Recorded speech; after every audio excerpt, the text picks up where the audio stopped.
doing, sir? And what are you doing? Your final week before you say goodbye to reality, and you go back to basically, doing what you do well, which is cover the Steelers every single day. Yeah, I was thinking about it today, Paul. A week from now, I'll be up at St. Vincent for report day, and I don't know. The last few days, I'm up here in New England with my family. We're in Maine today, Maine tomorrow, and then we're working our way back down, back to Pennsylvania over the weekend. So trying to enjoy the last few days before, as you said, getting back to reality next week.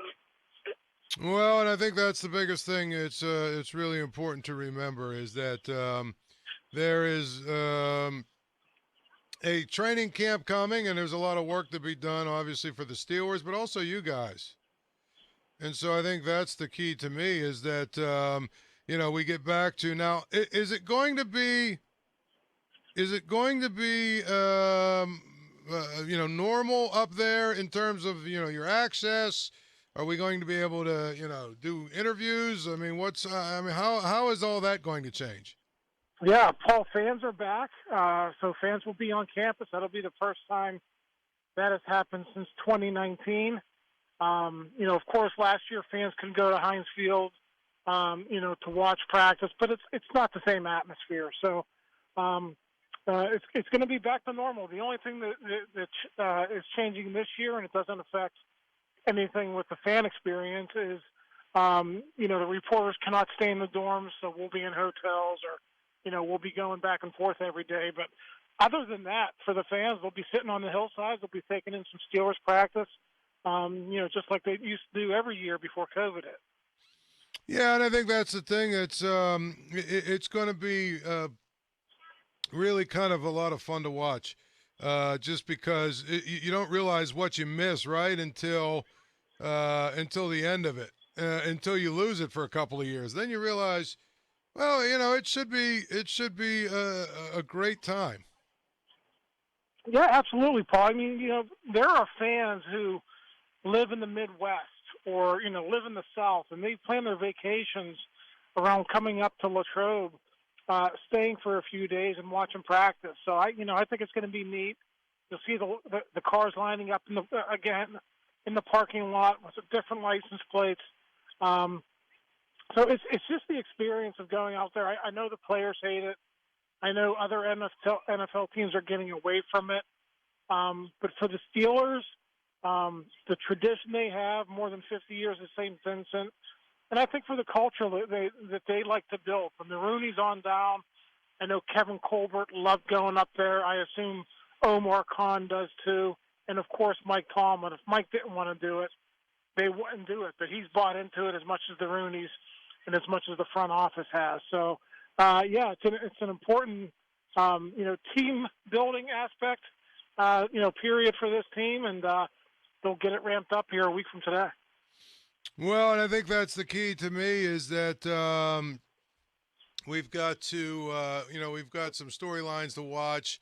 How quickly do you think they'll settle in on an offensive line, a starting offensive line? Well, it looked like they were settling in pretty good during OTAs and minicamp. Well, Mason Cole was at center, James Daniels was at right guard, and really the only competition that I think there's going to be at training camp is going to be at left guard between Kevin Dotson and Kendrick Green. So, the tackles are set.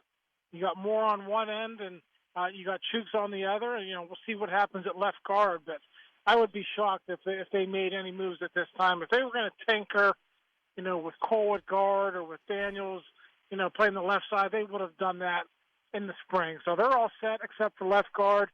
If I had to give an edge going into camp right now, I think, probably Dotson because of the experience. But I think that's going to be one of the open competitions. I think Kendrick Green will have a chance to win that job, and I think, that'll definitely be a position to, a battle to watch here for the next, 5-6 weeks until, the regular season gets here. Yeah, I mean, I think that's the key. I mean, the offensive line to me is the key. Also, I think the other part of it is sorting out the secondary, right? and especially the corners and the safeties in terms of who is going to be the depth guys. Yeah, so the way you look at it, Paul, it's going to be interesting. You have three outside corners, guys who can play on the outside, and Cam Sutton, Akello Witherspoon, and, of course, Levi Wallace, who came on board as a free agent. And then it's going to be about, once you get to sub-packages, who's going to bump inside. So, I think given what we know about how they love Cam Sutton's versatility, Cam's probably going to be the guy to bump inside. And you'll, of course, have Witherspoon on the outside and Levi Wallace on the outside. So, I don't want to call it a competition, but, there is going to be competition in the rare occasions that they line up in the base defense. Is it going to be Witherspoon? Is it going to be Wallace? Who holds down that other starting job? We'll see how it goes down. But, Paul, you know as well as anyone, 65, 75% of the time, they're going to have three corners on the field. So that's a battle to watch, but I think it's much, less, there's not too much of a worry there. If you don't win a starting job there, you're going to play plenty if you're Witherspoon or if you're Wallace. Yeah, I mean, I think that's the big thing. It's going to be, you've got to, the Steelers have to sort of sort all those things out. Ray, what's the possibility you think that they could be, in the market for other players throughout training camp? They seem to do it every so often, right? They seem to look for those guys, but it kind of feels like the roster's not complete yet. Yeah, I mean, Paul, I think what you look for first week of August, a week into camp, 2 weeks into camp, you kind of look around, okay, where are we weak? Can we go into the season with the depth we have at outside linebacker? That's a question that they're going to ask themselves in the early stages of camp.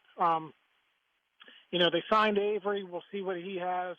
They have some depth guys coming back from last year. But I do think, given the injuries that Highsmith and Watt endured last year, I think you might want to look to see if there's anything out there, whether that's a trade or whether that's a waiver wire transaction before camp.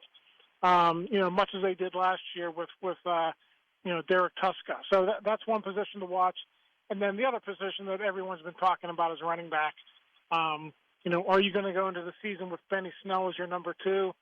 If you do, okay. If he's your backup, are you happy with Anthony McFarland as your number three? Do one of those undrafted free agents, do they do enough during camp, or do you have to go out again, make a trade, or look at the waiver wire in early September to shore up your depth at running back? They were very, very fortunate last year that Najee Harris was able to stay healthy. I think that's a big concern going into this season. And it doesn't happen every year. Your running backs are going to get hurt. You got to have quality depth behind them, and they got to decide pretty quick. If Snell is a guy, okay, but even if he is, maybe you address the number three running back and get somebody in here with a little bit more experience than McFarland or any of those other guys vying for that role. When you look around the AFC North, teams have sort of settled in. Rosters have started to settle in. We kind of have a good idea of what these rosters are going to look like. There's a growing sentiment that the team that maybe is being overlooked are the Ravens, and that they might be a little better than people think. I don't know. Where do you have them, looking at what they have? I think the Ravens were hurt last year by their injuries that they had, specifically at the running back position early in the season. Then, of course, Lamar Jackson gets banged up, midway through the season last year, and that affected the way they played down the stretch. So they're always going to be competitive. I sort of look at them the way I do the Steelers. I don't see them as a team that's ever going to fall off to being, 6-11 or, that sort of thing. Their bad season, like the Steelers, probably like a 500 type of a year, much like last season. So if they're able to get healthy at the running back position, they're going to get J.K. Dobbins back. We'll see how that quarterback situation plays out with Lamar.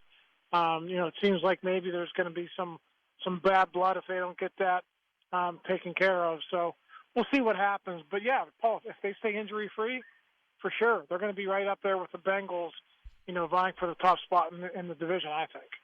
What do you think about what's going to shake out with Deshaun Watson? Is there something we should read into it more and more as this thing goes on longer and longer?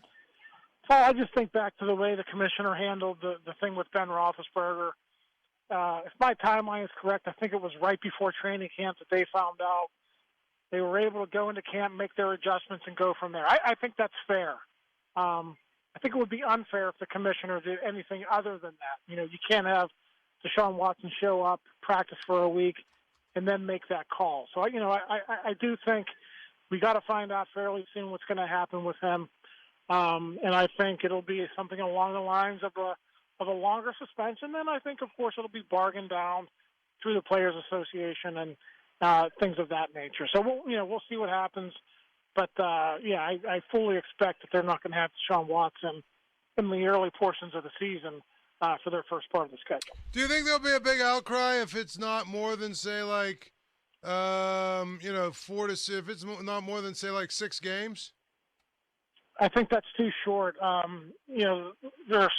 Women are such a big part of the NFL fan base right now. They do a lot of reach out, a lot of special programs for women. If they're perceived as going light on something like this, I think it'll be a bad look for the NFL. So I think, they'll probably shoot for indefinite, maybe 12-game suspension, and maybe they can bargain it down and get a couple of games shaved off. But 4 or 6, that just seems like it's way too light, given the allegations against him.